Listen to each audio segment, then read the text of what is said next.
ईश्वर पर भरोसा एक प्रेरक कहानी। एक बार की बात है, एक छोटे से गांव में रमेश नाम का एक किसान रहता था।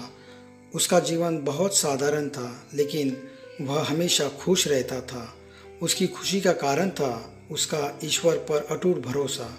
गांव में एक दिन भारी बारिश होने लगी। देखते देखते बारिश ने बाढ़ का रूप ले लिया। पानी चारों ओर फैलने लगा और गांव के लोग डर के मारे अपने घर छोड़कर सुरक्षित जगह की तलाश में निकलने लगे।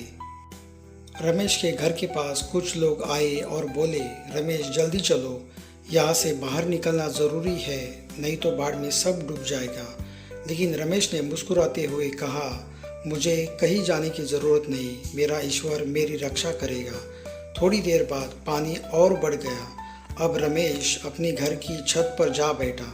तभी एक नाव वाला वहां आया और बोला, भाई नाव में बैठ जाओ, मैं तुम्हें सुरक्षित जगह ले चलता हूँ।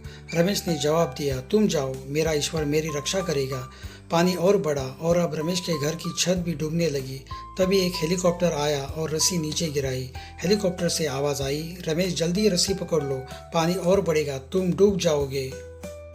लेकिन रमेश ने फिर से मना कर दिया और कहा, ईश्वर मुझे बचाएगा।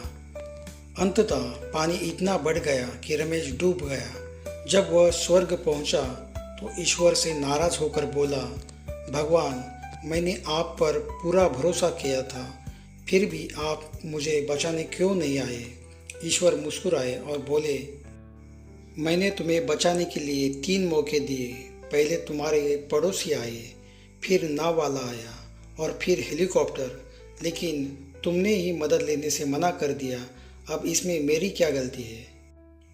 कहानी से सीख, ईश्वर पर भरोसा रखना ज़रूरी है, लेकिन जब वह मदद का अवसर देता है तो उसे पहचानना और उसका लाभ उठाना हमारी जिम्मेदारी है। ईश्वर हमें मुश्किलों से बचाने के लिए कई रास्ते दिखाता है, पर उन रास्तों पर चलने का निर्णय हमारा होता है।